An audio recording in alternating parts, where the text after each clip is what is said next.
everybody. My name is Heather, and this is Christina. We are both nutritionists and dietetic interns at Brigham and Women's Hospital. And given today's theme of heart-healthy eating and keeping our hearts healthy, we're here to discuss a heart-healthy diet. So in our presentation today, we're going to outline the basics of heart-healthy eating. Some of this you might know, but hopefully it'll be enough to get you motivated to start eating a little bit more healthy and perhaps restart some of those New Year's resolutions that didn't quite make it through spring. So we're going to give you some suggestions to get you started towards the end of our presentation, and we're going to leave about 10 minutes at the end for questions. So any questions you have, we'll answer at that time. So when we think of healthy eating, some of us might actually think of the food pyramid, which was used by the United States as a model of healthy eating up until recently. However, last year, this food pyramid was replaced by the healthy eating plate. Now, the concepts are basically the same, but you'll see there's less emphasis on whole grains. If you remember, the food pyramid right at the bottom had whole grains as if that's all you needed to eat and everything else was less important. The other big difference, of course, is that this is a plate model, a little bit more relatable, because I don't know about you, I eat off of plates and not pyramids. So this makes a little bit more sense. And again, it's still the same basic food groups, which we're going to go through today, because what this doesn't do is tell you how much you should be eating or what types of foods fit into each group. And this is what we'll discuss. So the first concept is to color your plates with fruits and vegetables. I say this because fruits and vegetables are packed with nutrients like fiber, vitamins, and minerals that are great for health and help prevent against heart disease as well as cancers and diabetes. It's also important to vary your diet because each color represents a unique package of nutrients that are important for health. An added benefit of the fiber in fruits and vegetables is that it helps us to feel full without giving us a ton of calories, which is important for weight maintenance and even weight loss. So compared to some other foods, fruits and vegetables are lower in calories, but that fiber keeps us full so that we can last until our next meal. What's recommended is that we choose between 2 to 3 servings of fruit per day and 2 to 3 cups of vegetables per day. But it's now thought that not all vegetables are created equal. In fact, starchy vegetables like peas and potatoes and corn don't digest the same way as some of the more fibrous vegetables do. They actually digest quickly and go into our bloodstream faster. And so we get this spike and we don't feel that full effect, and it's less beneficial for weight. So it's important to choose for fibrous vegetables like broccoli and leafy greens, bell peppers, tomatoes, etc., more often than these starchy vegetables. So speaking of fiber, the next component of a heart-healthy diet are whole grains. Now, whole grains include carbohydrates like whole grain bread, brown rice, or whole wheat pasta. And these are more nutritious for us compared to refined grains like white rice, white bread, because they contain more nutrients such as B vitamins, magnesium, and even protein and dietary fiber. Similar to the fruits and vegetables, the fiber found in whole grains help, again, to keep us full and manage our blood sugars. When we eat a refined carbohydrate, such as a sugar-sweetened cereal, our blood sugars spike. They go very high, and as you know, what goes up must come down, so we get this crash. And when we crash, we feel hungry and we might feel tired. So it's important to choose whole grains to prevent that crash effect. Now, whole grains don't just mean brown bread, brown rice. There are a number of different whole grains that we can try, such as these ancient grains like quinoa, barley, even whole wheat couscous, which are cooked in a similar manner to rice, but they have their own unique flavor and are actually quite good and worth a try. So how do we know that we're getting a whole grain? Well, this is where it becomes important to look at the nutrition label and specifically the ingredients list. If you're looking at the ingredients list and the first thing you see is something like enriched, unbleached flour, chances are that product is a very refined product. It is not a whole grain. Or if whole wheat is listed only 3rd and 4th in that list, meaning it's not as abundant in that product, again, chances are it's a refined grain. However, if you're looking at the ingredients list and whole wheat or whole oat or whole rye is listed as the first ingredient, that product is most likely a whole grain. Another thing to look for is this 100% whole grain stamp, which is found on the front of some of the products that are whole grains. That's an important visual, knowing that you're getting a whole grain product. And if you're buying bread, you want to look at the nutrition label and make sure that there's at least 3 grams of fiber in that bread. Likely it is a whole grain. So speaking of fiber, just want to go into what is fiber and why is it good for us? Well, there are 2 basic types of fiber. The first is insoluble fiber, which is the bulky fiber. It's a little rougher than the other types of fiber. And this can be found in cereals, whole wheat rice or whole grain bread, brown rice, and fruits and vegetables. This fiber is good because it keeps our guts healthy. It helps keep us regular, prevent constipation, and even prevents us from certain gut diseases like colon cancer. The second type of fiber is called soluble fiber. And this fiber can be found in oatmeal, apples, corns, and carrots, among others. And this is the fiber that helps lower our cholesterol, as well as maintain a good blood sugar level. So therefore, it helps us prevent heart disease and diabetes. This table shows the recommendations for fiber for men and women. Men who are 50 years and younger should aim to get at least 38 grams of total fiber per day. And those over 50 should aim for at least 30 grams of total fiber per day.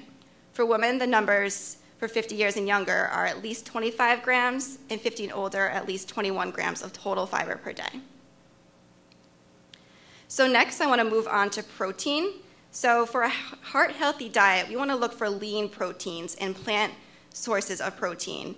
So lean chicken and turkey breast or fish are better for us than red meats because they contain adequate protein without all that extra saturated fat, which, as you might know, is the bad fat we want to try to limit in our diets, and we'll talk about that later as well. And then choosing plant sources of protein like nuts, beans, and soy products give us good amounts of fiber, but there's also a number of other nutrients found in these these protein sources that are good for us, like dietary fiber, as well as a number of vitamins and minerals. Other good sources of protein are low-fat dairy, which, as you probably know, contains vitamin D as well as calcium, which is good for bone health. And eggs and egg whites are an additional good source of protein, and they tend to have less calories than other sources do, which is good for weight maintenance and weight loss.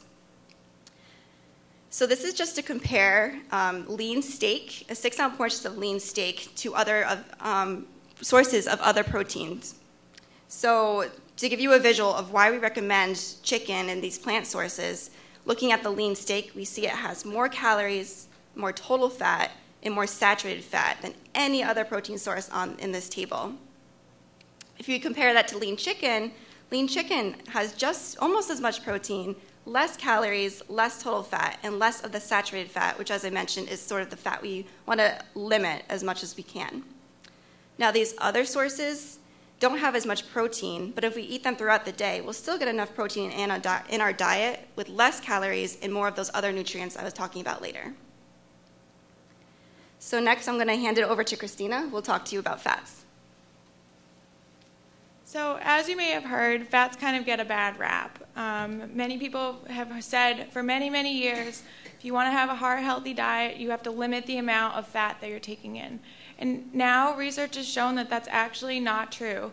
There's many different types of fats, and we just want to focus in on the ones that we should avoid and the ones that are okay to have. So as you may have heard, trans fats are the bad fats. We want to avoid these as much as possible in our diets. They're found in things like margarine, shortening, and fried foods. And a simple way to determine if your product has trans fat is to just look at the nutrition facts label. And it'll list trans fats, and if it says 0, you're good to go. Another way is if you read the ingredients label. And anything that says hydrogenated or partially hydrogenated is the ones you're going to want to try and avoid. For saturated fats, these ones we want to limit. So saturated fats tend to raise your bad cholesterol.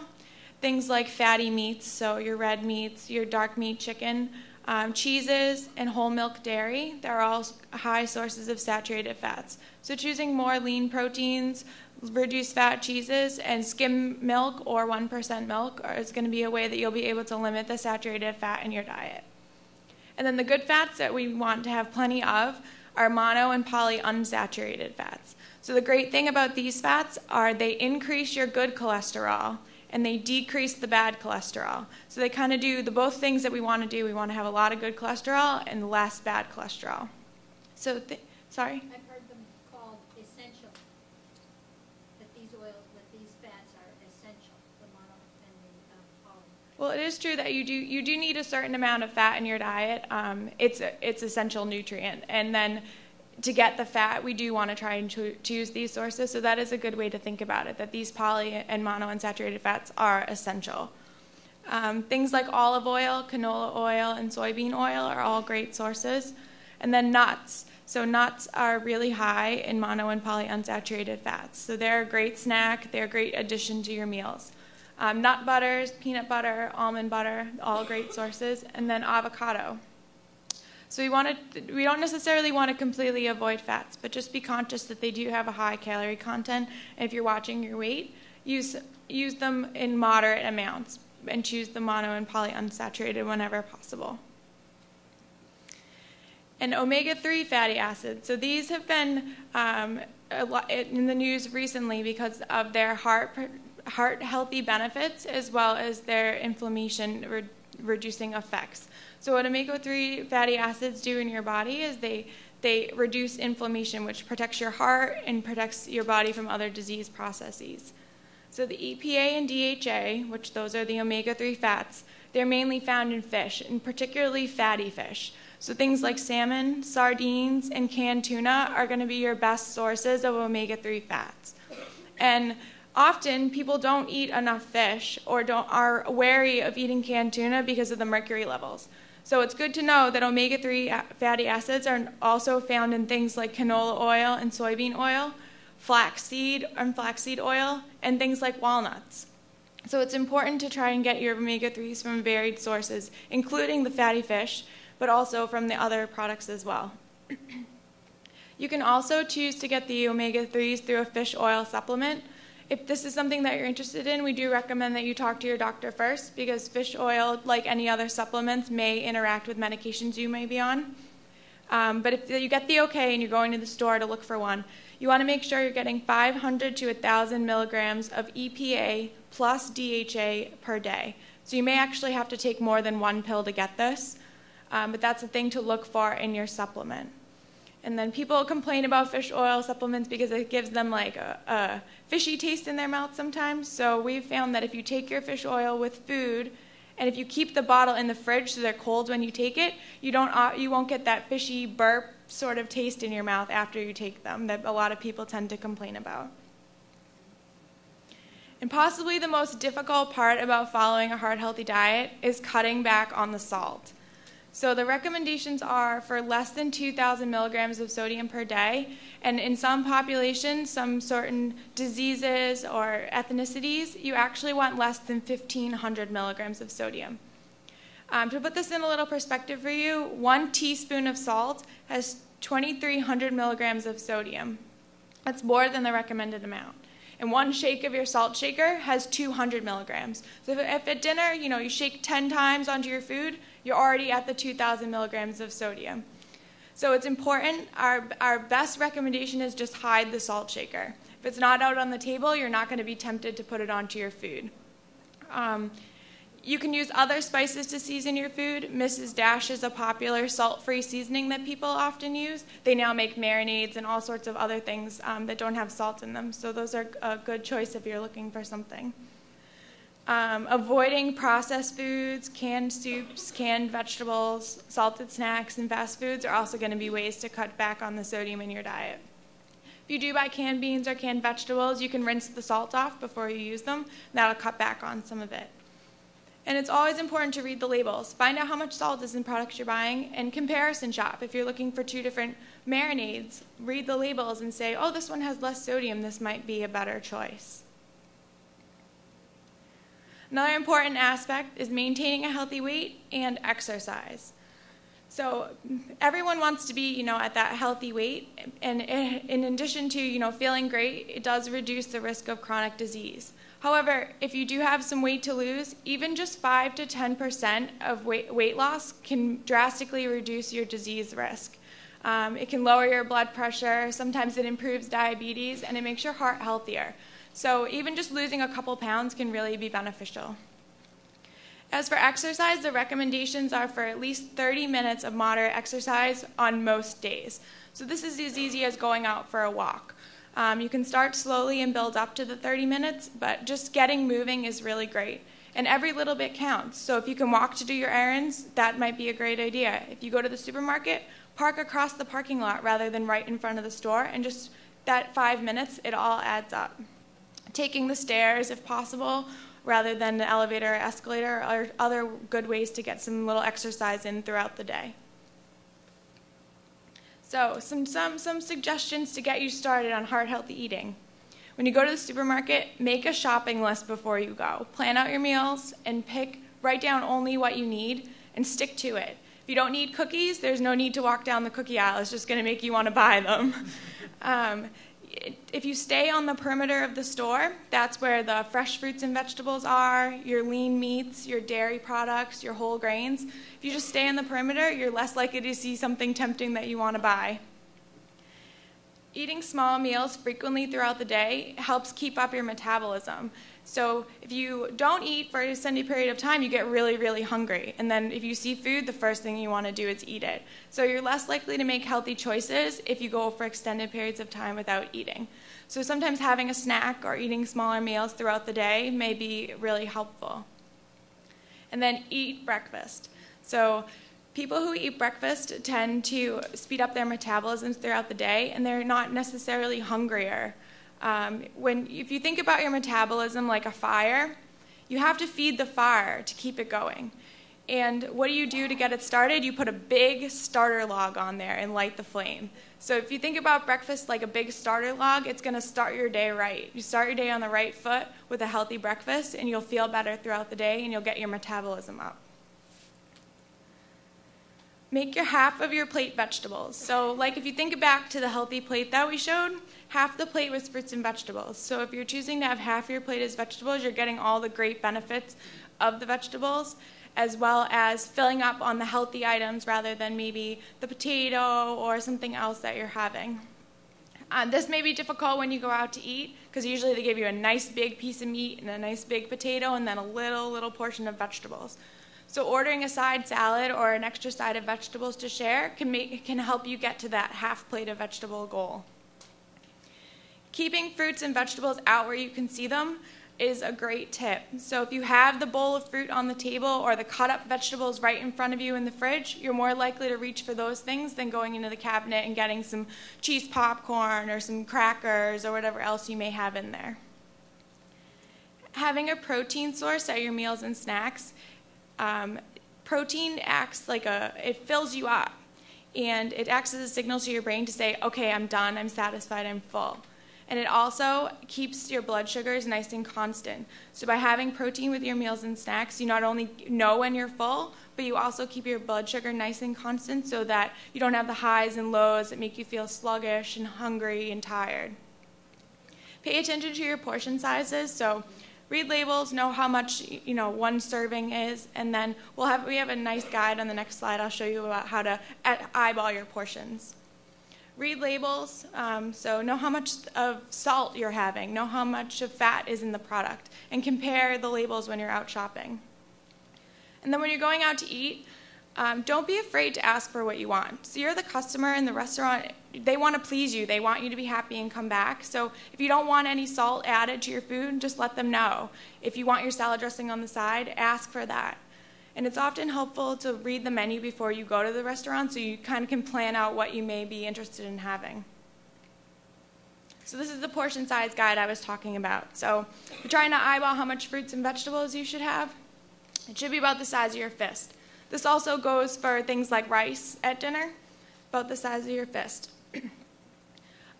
For your meats, it's about the palm of your hand. It might be even a little bit bigger depending on, if you're a male or female or how big you are.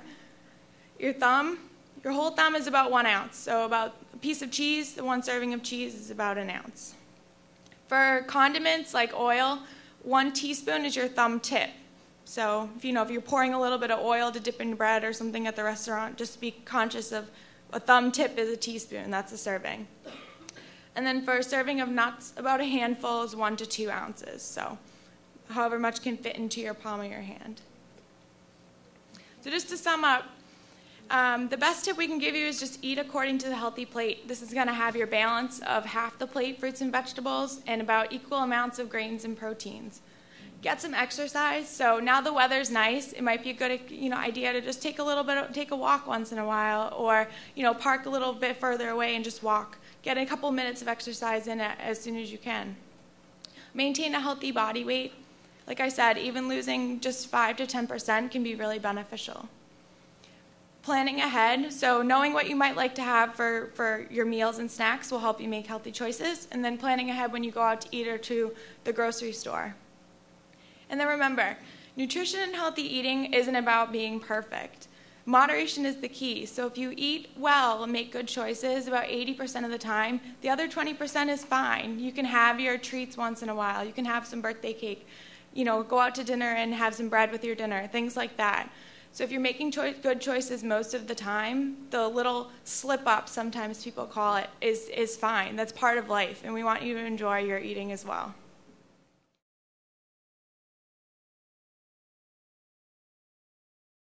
Okay, so almond milk is a fine choice if it's something that you enjoy. It doesn't quite have as much protein as cow's milk, and it doesn't necessarily have the calcium and vitamin D that cow's milk has. If you enjoy it, it's something that you can definitely have. There's nothing, wrong about almond milk. It's actually pretty good. But just make sure you're getting enough calcium and vitamin D through other food sources.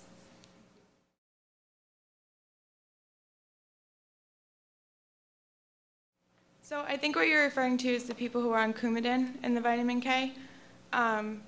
So as long as your levels are constant, that's okay. So they make the drug dose based on the amount that's in your diet. So if you're having no leafy greens at all, it's going to be different than if you have a lot. So the important thing to do is if you want to add more in your diet of leafy greens and things with vitamin K, talk to your doctor about it.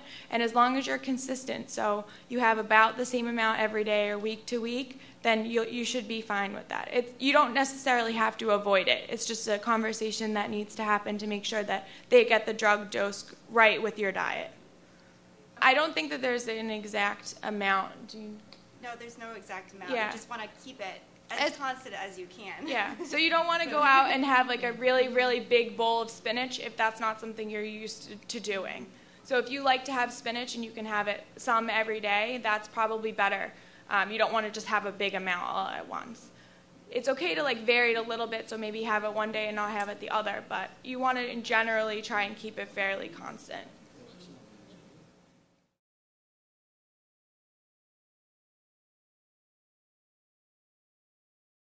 That would be a really great question to ask your doctor, because I'm not sure about the drug, the way the drug actually works on that. But the general recommendations are about 1,000 milligrams of calcium a day, and that they take into consideration the entire population when they make those recommendations. So that would be, to be safe, that would be what I would say, 1,000. But definitely talk to your doctor if it's something you're concerned about, because he did recommend the supplement as well.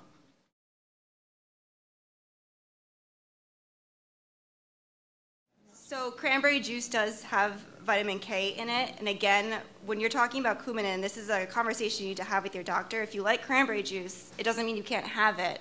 It just means that the doctor is going to have to adjust your medication.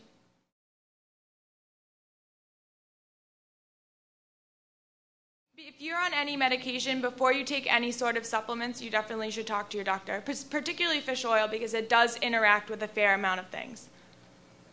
All right, well, thank you all for coming. I really appreciate it.